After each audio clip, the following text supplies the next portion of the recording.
My mother's homemade strawberry jam was famous in our town. People drove hours just to buy it. She never shared the recipe, never let anyone inside the basement, and every few months someone in town disappeared. Welcome back to Tales of the Dark. Tonight we are talking about a disturbing psychological horror story about family secrets, missing people, and the horrifying truth hidden beneath a small countryside home. I grew up in a tiny rural town where everybody knew everybody. The kind of place where neighbors left doors unlocked, where church bells woke people every Sunday morning, and where my mother was loved by everyone, especially for her jam. Every Saturday she sold homemade jars at the local farmer's market. Strawberry, blueberry, blackberry, people were obsessed with it. I remember adults constantly saying the same thing, "There's nothing else like your mother's jam." Even as a kid, that sentence always sounded strange to me because the jam didn't taste normal. It tasted richer, heavier somehow, like meat mixed with sugar, but whenever I mentioned it, Mom would laugh, then tell me I had an overactive imagination. After Dad disappeared, things became worse. I was 11 when he vanished. Mom told police he left town after an argument. Nobody questioned it much. Small towns are like that sometimes. People prefer easy explanations. But I remember something disturbing from the night he disappeared. I woke up around 2 am hearing loud noises from the basement, metal scraping, dragging sounds, and my mother humming softly downstairs. I tried opening the basement door, locked. Then Mom suddenly appeared behind me in the hallway smiling calmly. "You shouldn't be awake." I remember asking, "Where's Dad?" She stared at me silently for several seconds before answering, "He's resting." The next morning Dad was gone, and a few weeks later Mom introduced a brand new flavor of jam. Everybody said it was her best recipe yet. As I got older, more strange things started bothering me. Mom bought huge amounts of bleach constantly. The basement freezer stayed running 24 hours a day, and every few months someone from town vanished. A drifter, a traveler, a lonely old neighbor, always people who wouldn't immediately be searched for. Then came the smell. Sometimes late at night, the entire house filled with this horrible metallic odor drifting upstairs from the basement. Blood. Even though I didn't understand it back then, deep down I knew that smell wasn't fruit. One night during high school, I finally asked Mom directly, "What do you keep in the basement?" She stopped washing dishes instantly. The smile disappeared from her face completely. Then softly she answered, "Family recipes." That answer terrified me more than yelling would have, because of how calm she sounded. After that conversation, I started noticing things I should have noticed years earlier. Mom always cooked jam late at night, never during the day. And every time she finished a new batch, someone new disappeared shortly afterward. Then one afternoon at school, a girl named Emily Harper went missing. The entire town panicked immediately. She was 17, popular, loved by everyone. Unlike the others who vanished before, people actually searched for her. Police checked highways, forests, security cameras, nothing. Then 3 days later, Mom made strawberry jam again. I remember standing in the kitchen watching her stir the pot slowly. The smell made me nauseous, and for the first time I noticed something floating briefly near the surface. Pinkish white, not fruit, too smooth, too solid. Mom saw me staring immediately, then calmly pushed the lid onto the pot. Dinner's soon. That night I couldn't stop thinking about Emily, or Dad, or the basement. Around midnight I finally decided to look.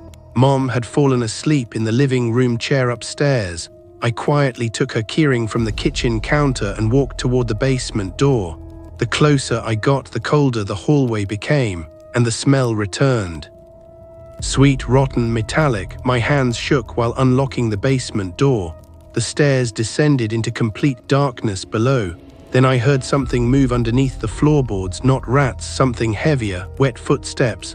For several seconds I almost turned back. Then I heard a freezer door slam downstairs, and someone whisper softly, "Please." My blood turned ice cold instantly because my mother was asleep upstairs, which meant someone else was in the basement. The whisper came from somewhere deep in the basement.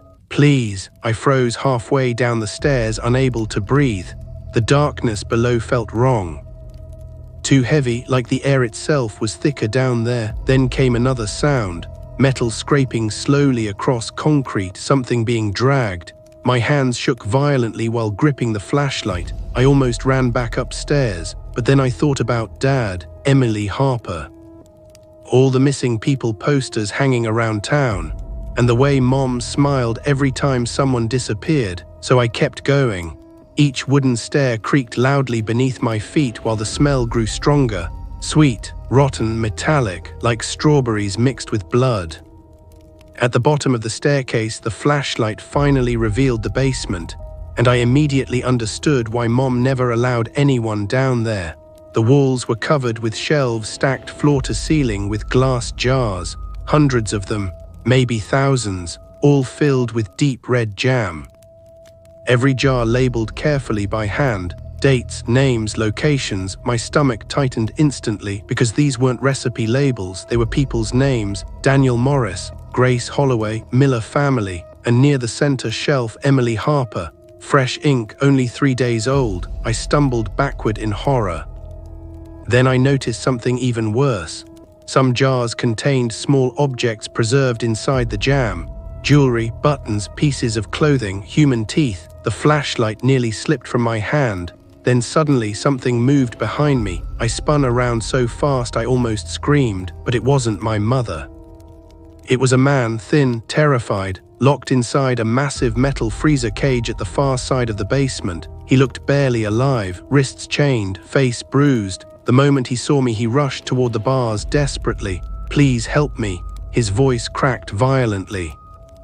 "She's coming back soon." I stared at him speechless. "What is this place?" The man looked close to tears. "She thinks she's preserving people." That sentence made no sense at first. Then he pointed toward the shelves. "She believes the jam keeps us alive forever." The entire room suddenly felt freezing cold. I whispered, "My mother did this." The man nodded immediately. "She picks people nobody will search for quickly."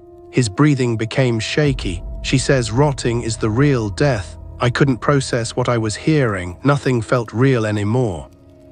Then I heard footsteps upstairs. My blood froze instantly. The man grabbed the cage bars harder. "Hide." I killed the flashlight immediately. Darkness swallowed the basement. The footsteps moved slowly across the kitchen floor above us, then stopped directly over the basement stairs. Silence. For several seconds, nothing happened. Then my mother's voice drifted softly downward. "I know you're awake." My heart started pounding so hard it hurt. The basement door creaked open slowly above. Lights spilled faintly down the staircase, and then my mother descended into the basement humming softly. The same song she always hummed while cooking. She carried a tray in her hands, fresh strawberries, a butcher knife, and a small silver bowl stained dark red. I hid behind shelves, barely breathing, while she crossed the basement calmly. Then she stopped beside the trapped man. Her voice sounded gentle, almost loving. "You frightened my son."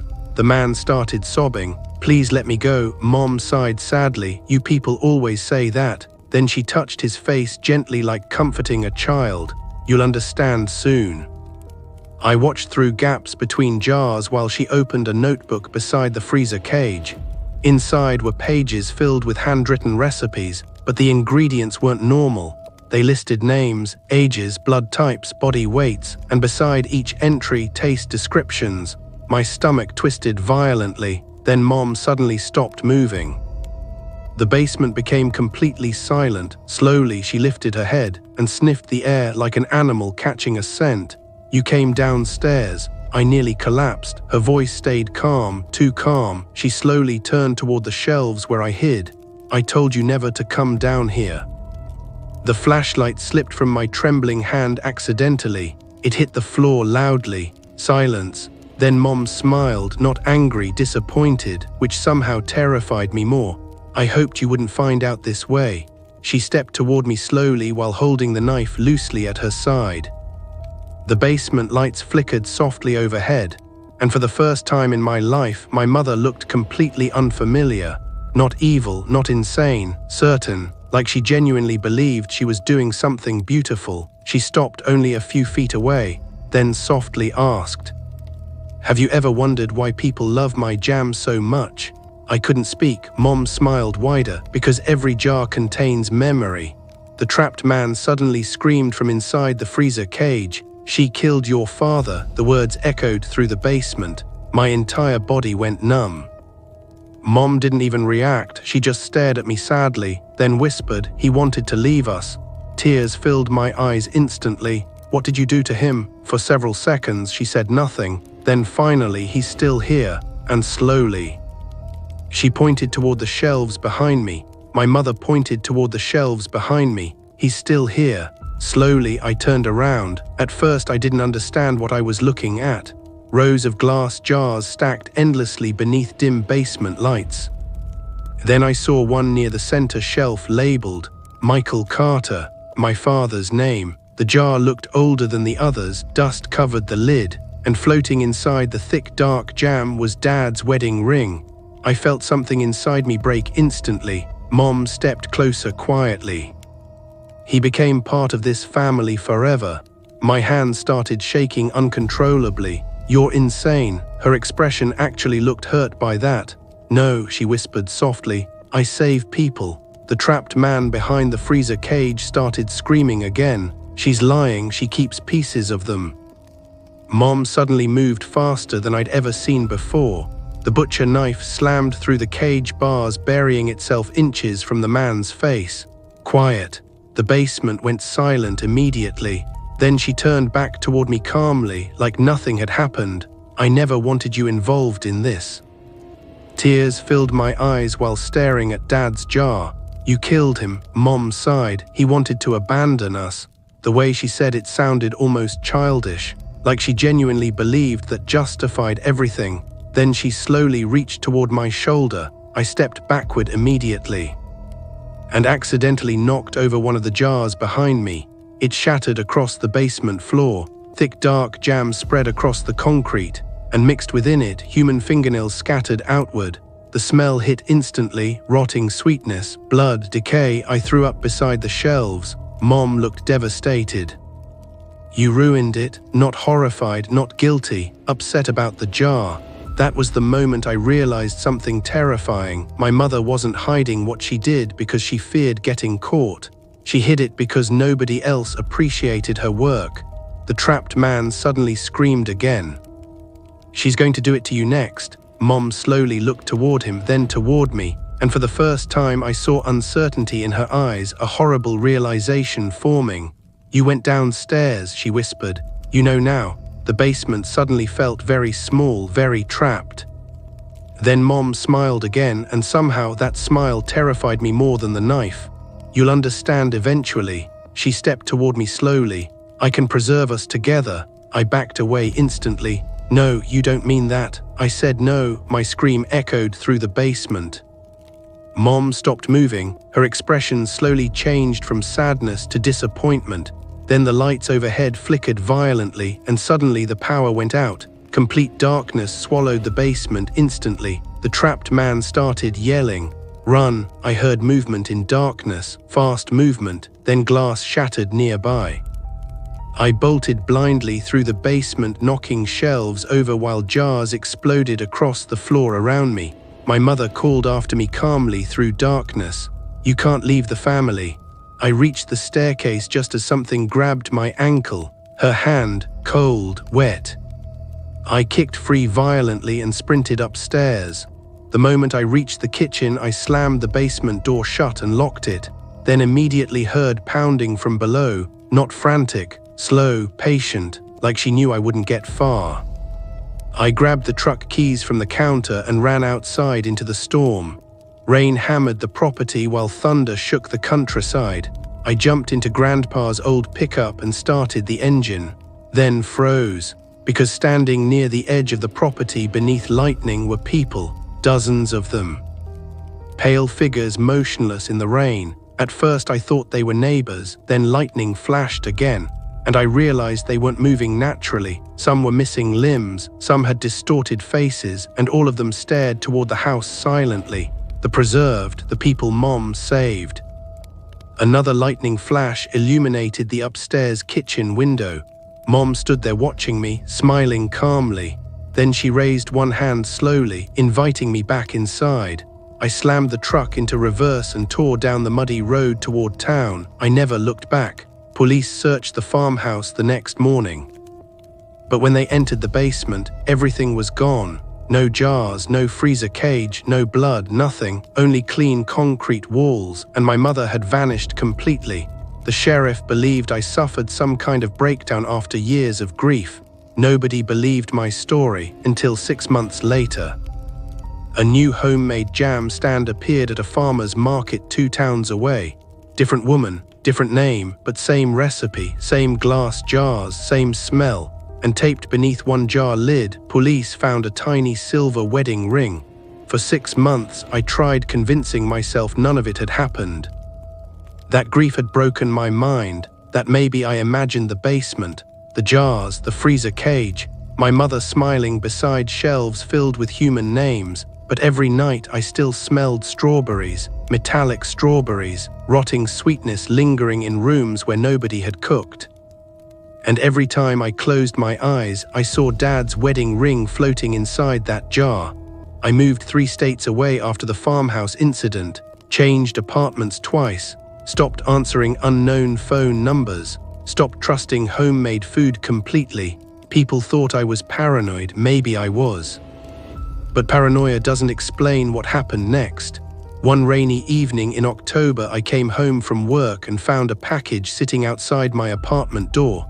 No return address, no shipping label, just my name written carefully across the top in my mother's handwriting. I almost didn't open it. But deep down, I already knew what was inside. The box smelled faintly sweet, like strawberries. Inside was a single glass jar wrapped carefully in newspaper, dark red jam, and attached beneath the lid with tape was a handwritten note. "You left before dessert." My hands started shaking so badly I nearly dropped the jar. Then I noticed something beneath it inside the box. A notebook, old leather cover stained dark around the edges. My mother's recipe book. I stared at it for nearly a full minute before touching it. Part of me wanted to burn it immediately. Another part needed answers, so I opened it. Every page contained recipes written in perfect handwriting, but none of them were normal. The ingredients included detailed notes about people, height, weight, age, emotional state. The pages described fear affecting flavor, stress changing texture, even loneliness improving preservation quality. I felt sick reading it. Then I reached a section near the back labeled Family. Inside were entries for me, pages and pages about me, my favorite foods, my routines, my sleeping habits as a child. And one sentence circled repeatedly in red ink: "Blood preserves blood best." I slammed the book shut immediately. That's when my apartment lights flickered.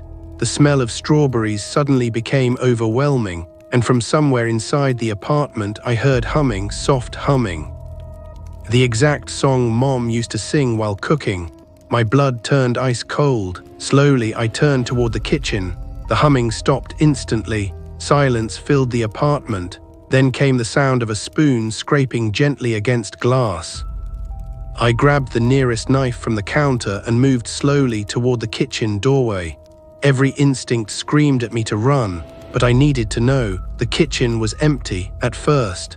Then lightning flashed outside the apartment window, and for one horrifying second, I saw muddy footprints leading down the hallway toward my bedroom. Fresh footprints, still wet. The humming started again from inside my room. I backed away immediately.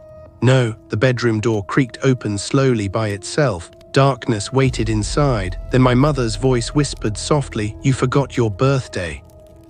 I froze completely because she was right. It was my birthday. Then another voice spoke from inside the room, my father's voice. "Son," tears filled my eyes instantly. That voice sounded perfect, exactly how I remembered him. Then more voices joined softly from the darkness. Emily Harper, the trapped man. Dozens of whispering voices overlapping together. "We are still here. The smell of strawberries became unbearable now, rotting, wet, human. And then my mother stepped slowly out of the darkness, smiling gently. She looked older, thinner, but calm, always calm. She held another jar in her hands, this one empty. "I found a better recipe," she whispered. I stumbled backward toward the apartment door. "You're not real." Mom tilted her head slightly. "That's what they all say." Then she raised the spoon slowly, and I noticed dark red jam coating it thickly. Something pale floated inside. A human fingernail. I ran. I didn't grab my phone, didn't grab my keys. I just ran barefoot into the rain while her humming echoed through the apartment behind me.